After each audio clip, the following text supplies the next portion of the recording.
여러분들은 피터팬의 스토리를 어떻게 기억하시나요? 피터팬을 후크 선장으로부터 아이들과 네버랜드를 지키는 영웅으로 기억하는 분들이 많은데요. 피터팬의 초기 설정은 지금 우리가 알고 있는 것과는 상당히 다른 부분이 있다고 합니다. 1. 피터팬! 마냥 해맑아 보이기만 하던 피터팬은 사실 무척 잔혹한 캐릭터였다고 합니다. 피터팬은 어른들에 대한 굉장한 반감을 가지고 있었는데요. 무섭게도 그 반감은 함께 자란 아이들도 예외는 아니었습니다. 네버랜드에는 어른이 되어서는 안 된다 라는 규칙이 있는데요. 피터팬은 이 규칙을 지키기 위해 네버랜드의 아이들이 어른이 되어가는 2차 성징을 보이게 되면 가차없이 살해했다고 합니다. 피터팬의 원작 소설인 피터와 웬디의 초판본 98페이지를 보면 그들이 성장하면 규칙 위반이므로 피터는 가능한 서둘러 복수심으로 그들을 죽였다 라는 내용이 있습니다. 또한 피터팬은 원작 속에서 사람을 죽이는 것에 대해 아무런 죄책감을 느끼지 않습니다. 아군과 적군을 가리지 않고 해맑은 표정으로 모든 사람들을 해치고 다닙니다. 또한 원작에 피터는 자신의 나무집으로 들어가자마자 짧고 빠른 숨을 1초에 5번 들이마시고 내쉬었다. 이는 네버랜드에 내려오는 속담 때문이었다. 아이가 한 번 숨을 들이쉬고 내쉴 때마다 어른 한 명이 죽는다. 피터는 복수심의 어른들을 가능한 한 빨리 죽이기 위해 그렇게 한 것이었다. 라는 표현은 피터팬의 어른에 대한 복수심과 그의 잔혹함을 잘 나타내고 있습니다. 이 외에도 원작 속 피터팬은 건방지고 잘난 척하는 태도에 뭐든지 마음대로 하는 성격의 소유자로 묘사되어 있습니다. 2. 후크 선장. 후크 선장은 피터팬의 최종 악당으로 널리 알려져 있는데요. 사실 후크 선장은 피터팬으로부터 죽임을 당하는 네버랜드의 아이들을 구해주기 위해 피터팬과 맞서게 되었다고 합니다. 또한 후크가 해적들을 이끄는 선장이 된 이유는 네버랜드의 어린아이들은 모두 부모에게 버림받은 신세였지만 후크는 자신의 의지로 네버랜드로 왔기 때문이라고 합니다. 후크 선장의 외모 또한 우리가 생각하고 있는 것과는 상당히 다르게 표현되어 있습니다. 흔히 후크 선장하면 음흉하고 험상궂은 인상을 가진 중년의 남성을 떠올리는데요. 원작에서는 머리는 긴 곱슬머리였는데 조금 멀리서 보면 검은 양초처럼 보였다. 머리카락만 빼면 얼굴에서 험상궂은 구석을 찾기 어려운 잘생긴 이목구비였다. 눈은 물망초처럼 파랬고 깊은 우수에 젖어 있었다 라고 표현하고 있습니다. 또한 후크 선장은 네버랜드에 오기 전 런던의 부유한 상류층 집안의 외동아들이었는데요. 한편 그의 몸가짐에서는 아직도 귀족 같은 자태를 느낄 수 있는데 그는 사람을 갈기갈기 찢어놓을 때조차도 잔뜩 폼을 잡았다. 그는 사악한 행동을 할 때일수록 더욱더 예절을 찾는 자였다. 어쩌면 이것이야말로 그가 좋은 혈통을 타고났다는 가장 확실한 증거일지 모르겠다. 후크의 고상한 말투는 남다른 몸가짐만큼이나 그가 그의 패거리들하고는 질적으로 다른 사람이라는 것을 보여주었다 라며 후크의 출신과 성격에 대해서 묘사해주고 있습니다. 또한 후크는 마지막에 악어 뱃속으로 들어가며 이튼이여 융성하라 라고 외치는데요. 이튼은 과거에도 그렇지만 현재에도 영국 명문가의 자제들만 다닐 수 있는 학교라고 합니다. 과거 후크는 운동신경이 뛰어나 교내 운동 경기에서 금메달을 휩쓸기도 했고 학교 대표로 참가한 크리켓 경기에서 우승까지 했던 타고난 스포츠맨입니다. 하지만 후크는 사교 활동에만 신경 쓰고 자신에게 무관심한 어머니에 대한 반감 때문에 생긴 화를 스포츠를 통해 해소해왔던 것이었습니다. 이후 성적이 떨어졌다는 이유로 어머니와 크게 다툰 후 자신의 우승 트로피만 챙긴 채 집을 뛰쳐나와 부모님이 존재하지 않는 네버랜드로 오게 된 것입니다. 동화 속에서 후크의 팔과 시계를 삼킨 시기낙어가 나올 때마다 째깍째깍 시계 소리가 나는데요. 이 시계 소리는 유독 후크 선장에게만 잘 들린다고 합니다. 그 이유는 후크는 어릴 적부터 단 한 번도 어머니의 자장가를 들어보지 못해 불면증에 시달리고 있었고 그래서 밤마다 듣던 시계 소리에 무척 예민하다고 하네요. 후크 선장은 한쪽 손이 없어 대신 갈고리를 착용하고 있습니다. 한쪽 손이 없는 이유가 동화 속에서는 악어가 후크 선장의 손을 물어 뜯은 것으로 묘사되어 있지만 사실은 피터팬과 후크 선장의 칼싸움 과정에서 피터팬이 후크의 손을 잘랐고 이를 집어든 피터팬이 배 아래에 있던 악어에게 던져준 것이라고 하네요. 이 때문에 후크는 피터를 더욱 증오하게 되었고 자신의 손과 시계를 먹고 따라다니는 악어를 무서워하게 됩니다. 이후 후크는 피터팬을 궁지로 몰아놓은 상황에서도 악어의 똑딱 소리만 들리게 되면 매번 겁에 질려 아무것도 못하고 피터팬을 놓치게 되는데요. 이 사실을 눈치챈 피터팬은 시계의 똑딱 소리를 흉내내며 후크를 놀리기도 합니다. 결국 후크 선장과 해적들은 모두 피터팬에게 살해당하게 되는데요. 내용을 알고 보면 굉장히 찝찝한 결말인 것 같습니다. 스코틀랜드의 극작가 제임스 베리의 연극 피터팬 자라지 않는 아이는 소설 피터와 웬디로 각색된 후 수많은 수정 작업을 통해 이야기가 조금씩 변경되어 왔는데요. 현재 우리가 알고 있는 스토리라인은 그의 사후 제작들 제작된 디즈니의 애니메이션을 통해 제작된 내용이라고 합니다. 또한 그는 1929년 사망하기 전 피터팬의 저작권을 런던의 한 아동병원에 기부했다고 하는데요. 그의 소설처럼 피터팬은 나이를 먹지 않고 수많은 아동들에게 희망을 안겨주게 되었습니다.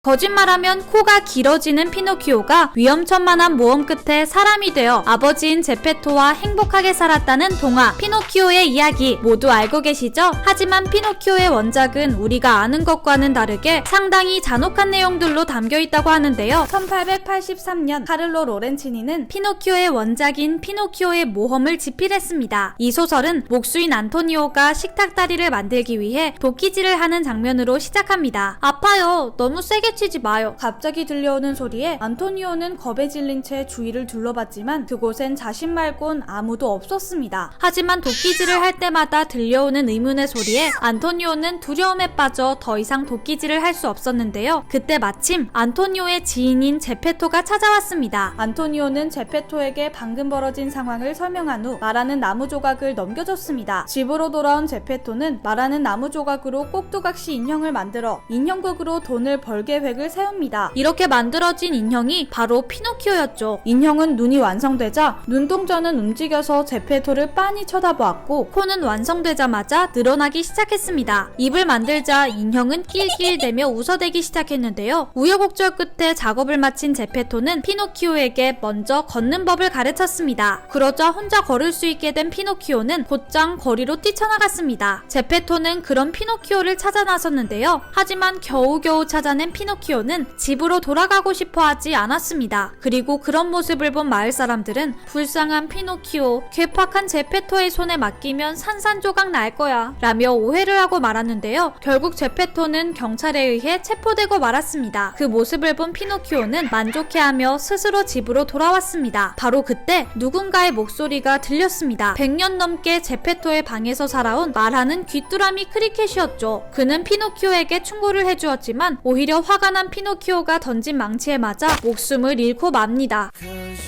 집에 혼자 있다가 배가 고파진 피노키오는 마을 이웃들에게 식량을 얻으러 나섰지만 차가운 물벼락만 맞고 돌아오는데요. 그는 젖은 몸을 말리기 위해 의자에 앉아 두 발을 난로 위에 올린 채 잠이 들었습니다. 문을 열어줘 피노키오. 다음날 아침 감옥에서 나온 제페토가 잔뜩 화가 난 채 집으로 돌아왔습니다. 피노키오는 다리가 불타 없어져 움직일 수 없었습니다. 아버지, 누가 제 다리를 먹은 것 같아요. 일어설 수가 없어요. 결국 제페토는 창문을 통해 집 안으로 들어왔습니다. 다리가 없는 피노키오를 본 제페토는 슬프고 안타까운 감정이 들었고 자신이 먹기 위해 남겨두었던 배 3개를 건넸습니다. 그리고 피노키오가 다시 걸을 수 있게 새로운 다리도 만들어주었죠. 피노키오는 제페토에게 착한 아이가 되겠다고 약속하며 학교에 가기로 합니다. 돈이 없었던 제페토는 자신의 낡은 코트를 팔아서 교과서를 사주며 피노키오의 약속을 굳게 믿습니다. 하지만 피노키오는 첫 등굣길에 교과서를 팔고 그 돈으로 서커스 공연을 보러 갑니다. 서커스단은 꼭두각시 인형극을 공연하고 있었는데요. 피노키오가 공연장에 들어오자 실제 움직이는 인형을 본 관객들은 환호하기 시작합니다. 이후 공연은 엉망이 되었고 서커스 단장은 화가 나서 피노키오를 붙잡아 놓습니다. 단장은 피노키오를 태워서 장작으로 쓰려고 했고 피노키오는 살려달라고 애원했습니다. 결국 마음이 약해진 단장은 피노키오를 돌려보내주는데요. 집에 무사히 갈 수 있게 금화 5잎을 챙겨주기도 했습니다. 집으로 돌아가던 피노키오는 길에서 다리를 저는 여우와 눈이 보이지 않는 고양이를 만났습니다. 그들은 피노키오가 금화를 가지고 있는 것을 보고 금화를 몇 배로 불릴 수 있는 방법을 안다고 말했습니다. 그런데 그때 울타리에 앉아있던 검은 새가 외쳤습니다. 피노키오, 그들의 말을 듣지 마! 그 순간 고양이는 재빠르게 새를 잡아먹어 버렸습니다. 그리고 피노키오에게 다정하게 이야기했죠. 축복받은 땅에 가서 금화를 심으면 금화나무가 자란단다. 그 말을 믿은 피노키오는 여우와 고양이와 함께 축복의 땅으로 향했습니다. 어느덧 밤이 되었고 그들은 여관에서 잠시 쉬었다 가기로 했습니다. 자정이 되어서 다시 출발하려고 했는데 갑자기 여우와 고양이의 모습이 보이지 않았습니다. 피노키오는 어쩔 수 없이 혼자서 길을 나서게 됩니다. 그런데 그때 귀뚜라미 크리켓의 영혼이 나타나 피노키오에게 집으로 돌아가라며 충고를 합니다. 하지만 피노키오는 크리켓의 말을 무시하며 길을 나섰고 얼마 지나지 않아 검은 천을 뒤집어 쓴 2인조 강도를 만나게 됩니다. 피노키오는 재빠르게 금화를 입안에 감췄고 강도들은 피노키오의 피노키오의 입을 강제로 벌리려고 했습니다. 엎치락뒤치락 하던 중 피노키오는 입 안으로 들어온 강도의 손을 세게 깨문 후 뱉어냈는데요. 그것은 다름 아닌 고양이의 앞발이었습니다. 여우와 고양이가 바로 2인조 강도였던 것이죠. 피노키오는 놀라서 도망치기 시작했고 근처에서 오두막집을 발견합니다. 문을 쾅쾅 두드리며 열어달라고 애원하자 오두막 안에 있던 한 소녀가 밖을 내다보았습니다. 그런데 소녀의 모습이 무척 기묘했습니다. 하늘색 머리카락과 창백하게 질린 듯한 하얀 얼굴, 눈은 감고 있었고 손은 교차하여 가슴 쪽에 올리고 있었습니다. 그녀는 작은 목소리로 말했습니다. 이 집에는 아무도 살지 않아. 모두 이 세상에 없어. 나도 살아있지 않아. 결국 오두막에 들어가지 못한 피노키오는 쫓아온 2인조 강도에게 붙잡히고 말았습니다. 강도들은 날카로운 것으로 피노키오를 찔렀지만 오히려 흉기가 부러지고 말았는데요. 이에 강도들은 떡갈나무 가지에 피노키오를 매달아 놓고 떠났습니다. 피노키오는 마지막 순간 눈을 감으며 아버지 제페토를 생각했습니다. 사랑하는 아버지, 보고 싶어요. 피노키오의 모험은 이렇게 총 15화로 피노키오의 사망을 끝으로 이야기를 맺었습니다. 너무나도 갑작스럽고 충격적인 엔딩에 당시 독자들의 항의가 빗발쳤다고 하는데요. 사실 카를로 로렌치니가 이렇게 완결을 낸 데에는 다른 이유가 있었다고 합니다. 바로 작품을 집필하는 동안 원고료를 제때 받지 못했던 것이죠. 밀려드는 독자들의 항의에 결국 신문사는 작가에게 추가 연재를 부탁했고 밀린 원고료도 모두 해결해줬습니다. 이후 피노키오의 모험은 36부작으로 늘어났고 엔딩도 바뀌었습니다. 15화에 죽었던 피노키오는 16화에서 하늘색 머리의 소녀 덕분에 다시 살아났는데요. 피노키오는 그녀가 건넨 마법의 약을 먹고 살아나는 대신 거짓말을 하면 코가 길어지게 됩니다. 이후 피노키오는 모험을 통해 고난과 역경을 이겨내며 결국 사람이 되는 해피엔딩으로 소설은 마무리됩니다. 피노키오의 모험은 오랜 시간 큰 인기를 끌며 다양한 버전으로 각색되어 왔는데요. 피노키오는 아동 문학에서 가장 많이 재창조되는 캐릭터라고 합니다. 1940년 디즈니의 영화 피노키오를 통해 전 세계적으로 더욱 큰 인기를 얻게 되었고 현재 우리가 알고 있는 내용도 디즈니에서 각색한 이야기인 경우가 많다고 합니다.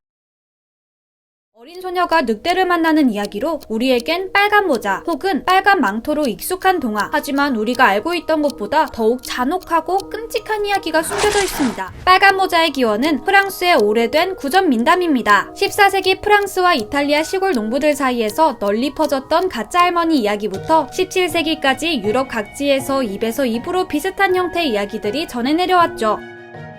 어느 소녀가 할머니에게 음식을 드리려고 숲으로 떠났다. 가던 길에 늑대인간이 나타나 소녀와 이야기를 나누었다. 그러던 중 늑대인간은 소녀를 앞질러 먼저 할머니의 집으로 도착했고 할머니를 잡아먹었다. 늑대인간은 할머니의 살을 발라 접시에 담아놓고 할머니의 이는 쌀처럼 으깼고 할머니의 피는 포도주 병에 담아두었다. 소녀가 오자 그것들을 먹고 마시도록 했다. 늑대인간은 소녀의 옷을 벗기고 함께 침대에 누웠다. 소녀는 늑대인간의 몸에 털이 왜 그렇게 많은지 물었다. 늑대인간이 소녀를 잡아먹으려고 하자 소녀는 용변을 보러 잠깐 밖에 나갔다 오겠다고 말했다. 늑대인간은 한참 고민하다 허락했고 소녀는 발목에 줄을 묶고 나갈 수 있었다. 소녀는 줄을 나무에 묶어놓고 늑대 몰래 도망쳤다. 이처럼 대부분의 민담에는 늑대가 아닌 늑대인간이 등장했습니다. 당시 중세시대 프랑스에서 늑대인간에 대한 소문이 무성했던 사실이 반영되었다고 전해지죠. 다른 민담에는 소녀에게 옷을 벗어 불 속에 던지라고 요구하기도 하고 늑대인간이 아닌 오거가 등장하기도 합니다. 1697년 손으로 기록된 최초의 빨간 모자 이야기는 샤를 페로의 민담집에 수록되었는데요. 많은 사람들에 의해 빨간 모자의 원작으로 여겨지고 있기도 하죠.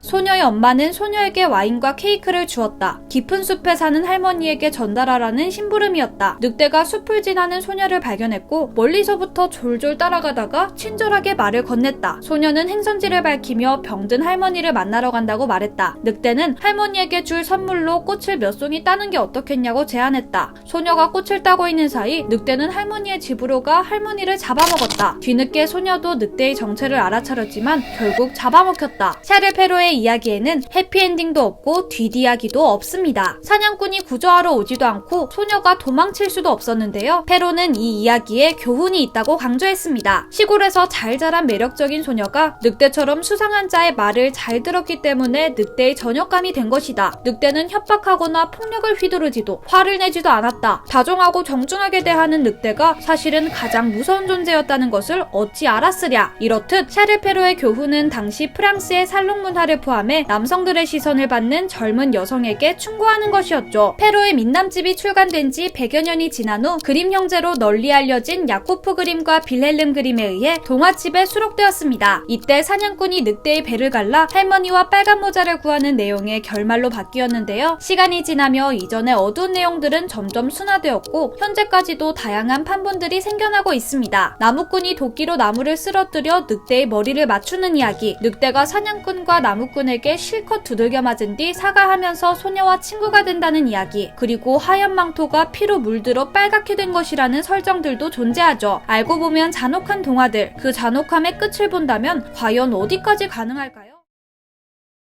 잠자는 숲속의 공주의 원작이라 알려져 있는 해, 달, 그리고 탈리아는 1634년에 잠바티스타 바실레에 의해 출간되었다는데요. 영주의 딸인 탈리아가 우리가 알고 있는 잠자는 숲속의 공주입니다. 영주는 탈리아가 아마 조각 때문에 큰 위험에 처할 것이란 예언을 들었고 그 재앙을 막으려 했지만 끝내 탈리아의 손톱 밑에 아마 조각이 들어가는데요. 탈리아는 사망에 쓰러지고 소식을 접한 영주는 큰 슬픔에 빠졌다고 합니다. 영주는 탈리아를 근교에 있는 자신의 웅장한 저택에 두는데요. A few moments later. 사냥 나온 이웃나라 왕이 자신의 매를 따라가다 탈리아가 있는 저택으로 들어갑니다. 왕은 탈리아를 발견하고 그녀를 깨웠지만 그녀는 일어나지 않았는데요. 그녀에게 반한 왕은 탈리아를 겁탈했습니다. 왕은 다시 자신의 왕국으로 떠났고 9달이 지난 후 탈리아는 아들과 딸을 출산했습니다. 어느 날 엄마의 젖을 찾으려던 아기들이 탈리아의 손가락을 빨았고 그녀의 손톱 밑에 박혀있던 아마 조각이 빠져나왔는데요. 깨어난 탈리아는 쌍둥이들의 이름을 해와 달로 지었습니다. 하지만 어쩌다가 자신이 두 아기와 함께 홀로 저택에 있는 것인지 알지 못했습니다. 한편 왕은 다시 탈리아가 있는 곳을 찾았고 깨어난 탈리아와 두 아기를 보고는 기뻐했습니다. 그는 탈리아에게 자신이 누구이고 어떻게 그녀를 발견했는지 그리고 무슨 일이 있었는지를 얘기해 주었습니다. 그때부터 둘의 우정은 더 돈독해졌고 그곳에 며칠 동안 머문 왕은 곧 그녀를 데리러 오겠다는 약속을 남기고 떠났습니다. 그런데 왕국으로 돌아온 왕은 계속 탈리아와 두 아이의 이름을 말했고 탈리아의 존재를 알게 된 왕비는 질투에 불타올랐습니다. 왕비는 그녀에게 시종을 보내 왕이 아이들을 보고 싶어 한다고 전했고 탈리아는 기쁜 마음으로 아이들을 보냈습니다. 하지만 왕비는 요리사에게 아이들을 죽여 요리로 만들라고 했는데요. 착한 요리사는 차마 그렇게 할 수 없어서 아이들을 숨기고 대신에 새끼 염소를 요리했습니다. 왕비는 왕에게 요리를 대접했고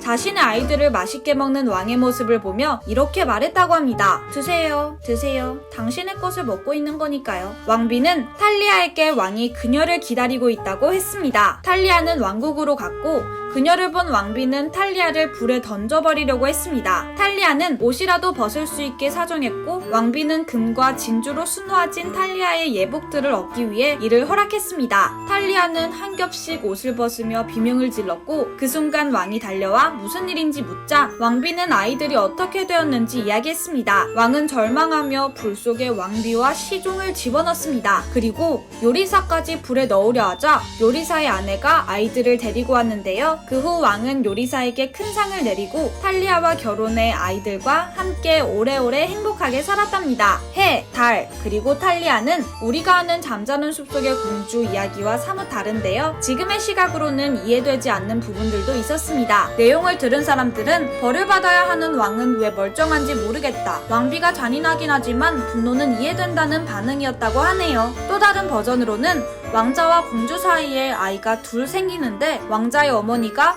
사람을 잡아먹는 식인 광이라고 하는 설정도 있다고 합니다.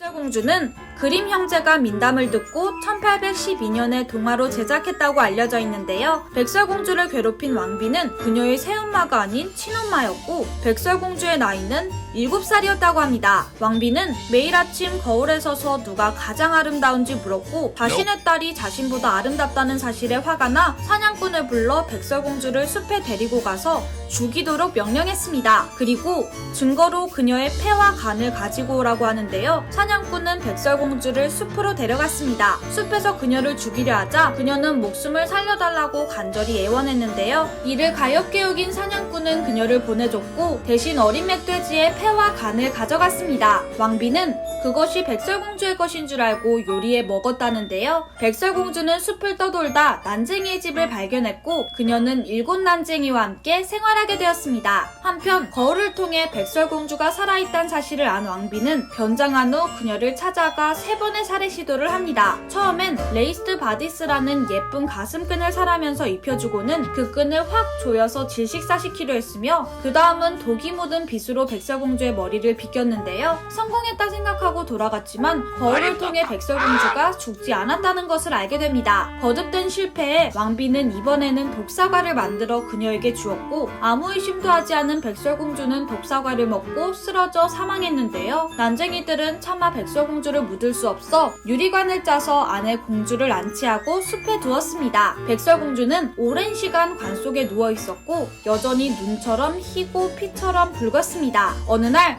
왕자가 난쟁이 집에 찾아왔다가 그녀를 발견하는데요. 왕자는 난쟁이들에게 관을 자신에게 팔라고 하지만 난쟁이들은 거절했습니다. 왕자는 그녀를 보지 않고는 살 수 없을 것 같다고 했고 난쟁이는 이를 불쌍하게 여겨 백설공주의 관을 왕자에게 건넸습니다. 왕자는 그녀의 관을 자신의 성으로 가지고 가서 하루 종일 그 옆에 앉아 눈을 떼지 않았습니다. 백설공주를 볼 수 없을 때마다 슬퍼했고 관이 그의 옆에 있지 않는 한 음식을 한 입도 먹을 수 없었습니다. 이에 대해 항상 관을 이리저리 짊어지고 다녀야 했던 하인들이 화를 냈습니다. 한 번은 그들 중 한 명이 관을 열고 백설공주를 일으켜 세우고는 이런 죽은 소녀 때문에 우리는 하루 종일 괴로워 라며 그녀의 등을 손으로 때렸다는데요.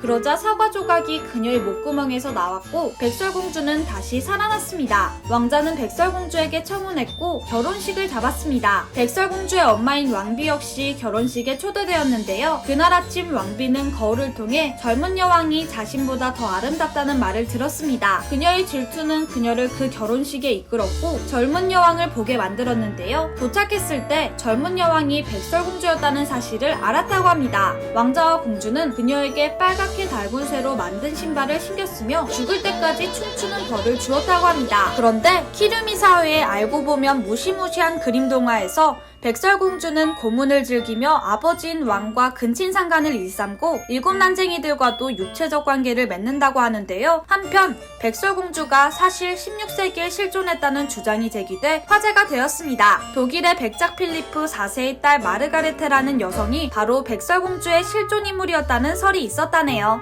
어린 시절의 기억에선 행복하게 끝났던 동화가 알고 보니 충격적인 내용의 잔혹한 이야기였는데요. 오늘의 이야기 흥미로우셨다면 구독과 좋아요 부탁드려요. 그럼 저는 다음에 더 흥미로운 이야기로 찾아뵐게요. 안녕!